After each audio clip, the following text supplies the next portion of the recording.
చాలా సంతోషంగా ఉంది స్వామి. మేము ఎంతో అదృష్టం చేసుకున్నాము. మంచి తల్లి. ఉమ్, మ్మ్. మా వారు 1976 అండి సెప్టెంబర్ 2వ తేదీ మ్మ్. రాత్రి 11:55 జన్మించారండి. మూలా నక్షత్రం, ధనస్సు రాశి. ఇంకా తనకి కొంచెం ఎడం కాలు స్వెల్లింగ్ వస్తూ ఉంటదండి. కొంచెము నీరు వస్తూ ఉంటది నెలలో ఒక 2-3 సార్లు. మ్మ్, మ్మ్, మ్మ్, మ్మ్. హోమియో కేర్ తీసుకున్న తర్వాత కొంచెం పర్వాలేదు స్వామి. ఇప్పుడు తగ్గింది, క్యూర్ అయింది. మ్మ్, మ్మ్, మ్మ్, మ్మ్. ఇంకా తను మొన్న బెంగళూరులో ఇంటర్వ్యూ అయింది స్వామి. కువైట్ ఎక్కడికో అవుట్ ఆఫ్ వెళ్ళాలని. మ్మ్. అంతా ఓకే అయిపోయింది స్వామి. వాళ్ళ దగ్గర నుంచి ఇంకా కాల్ లెటర్ రాలేదు. మ్మ్, మ్మ్, మ్మ్, మ్మ్. ఇంకా తనకి హెల్త్ మళ్ళీ బాగుంటది కదా స్వామి. మళ్ళీ ఇంకా మోకాలు నొప్పి రాకుండా. ఇప్పటికైతే ఒక 5 months నుంచి రావట్లేదు స్వామి. సరే తల్లి, సరే అమ్మా. స్వామి, మా తల్లిదండ్రులు, మా అత్తమామలకి, మా చుట్టూ ఉన్న వాళ్ళందరూ బాగుండాలని మీరు ఒకసారి మాకు ఆశీర్వాదం ఇవ్వండి స్వామి. ఖచ్చితంగా తల్లి. నేను ఎప్పుడు సర్వేజన సుఖనోభవంతో, విశేషంగా స్పెషల్గా ఎవరైతే మాధవి అని వాళ్ళు మాట్లాడుతున్నారో వాళ్ళ చుట్టుపక్కల ఉన్న వాళ్ళు, వాళ్ళ కుటుంబంలో అందరూ బాగుండాలని నేను వేడుకుంటున్నాను తల్లి. తర్వాత మీ భర్తకి ఈ ఒక మునగాకుది క్యాప్సూల్స్ దొరుకుతాయి ఎక్కడైనా. ఏంటి స్వామి? మునగాకు డ్రమ్ స్టిక్స్. మునగాకు. దాన్ని ఆయుర్వేదిక్ షాప్లో క్యాప్సూల్స్ దొరుకుతాయి. దాన్ని ఈ కువైత్ వెళ్ళినప్పుడు జొట్లో దాన్ని తీసుకెళ్ళమని చెప్పండి. రోజు మార్నింగ్ ఒకటి, నైట్ ఒకటి. ఇలా ఒక 1 year యూస్ చేస్తే జీవితంలో మళ్ళీ అది రాదు తల్లి. సరేనా? ఈ జాయింట్ పెయిన్స్ కావచ్చు, ఇలాంటిది ఏది ఎప్పటికీ రాదు. విశేషంగా మనకి ఆ శక్తిని అది అందిస్తుంది. అదొక తీసుకోమని చెప్పండి.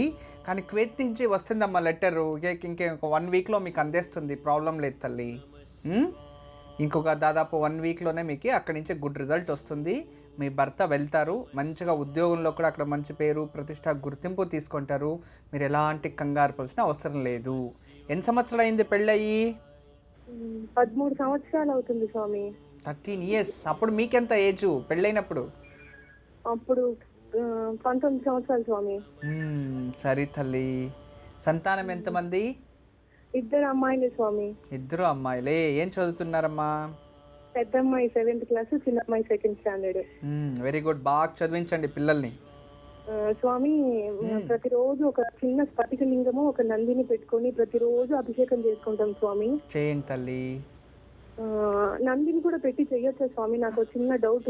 చేయొచ్చు. ఎప్పుడు కూడా మన శాస్త్రంలో ఏం చెప్తుందంటే, ఈశ్వరుని పూజించక ముందు నందీశ్వరుని పూజించి తర్వాత శివుని పూజించాలని చెప్తుంది.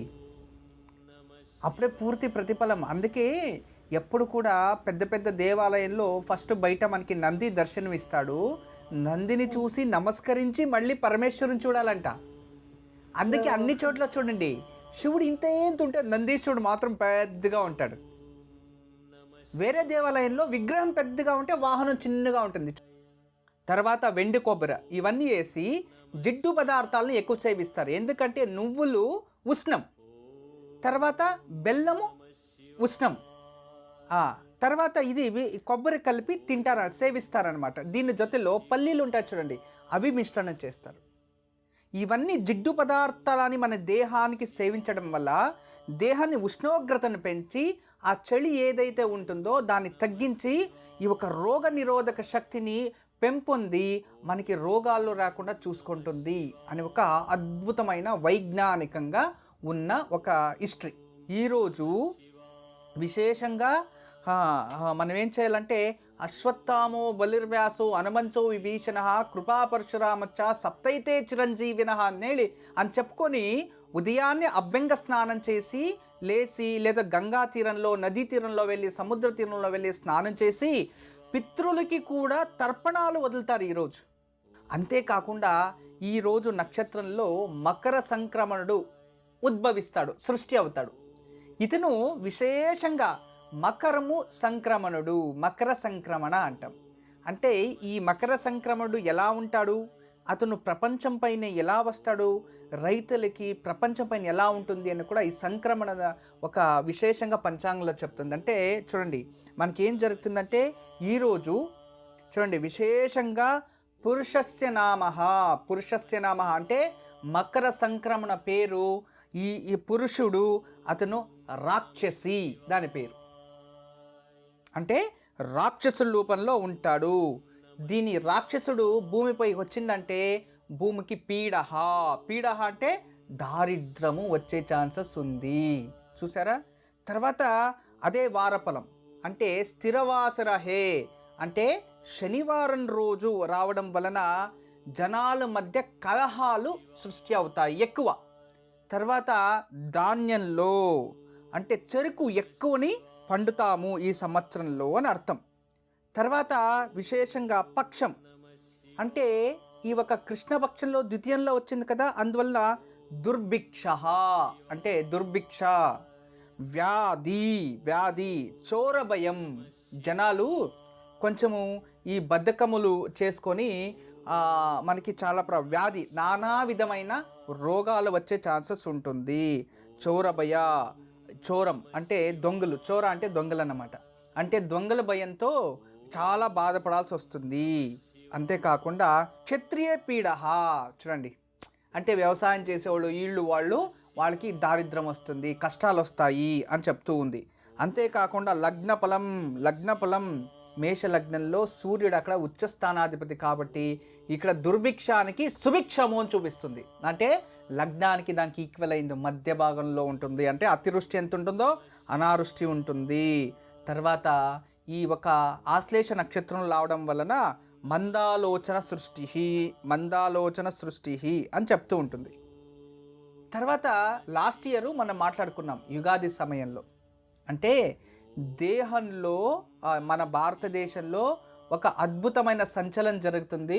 అందులో జనాలు అందరూ కూడా ఒక విశేషంగా దానికి ఇది తలవంచాల్సి వస్తుంది. అంటే డిమానిటేషన్ మన యుగాదినప్పుడే మనం మాట్లాడుకున్నాం.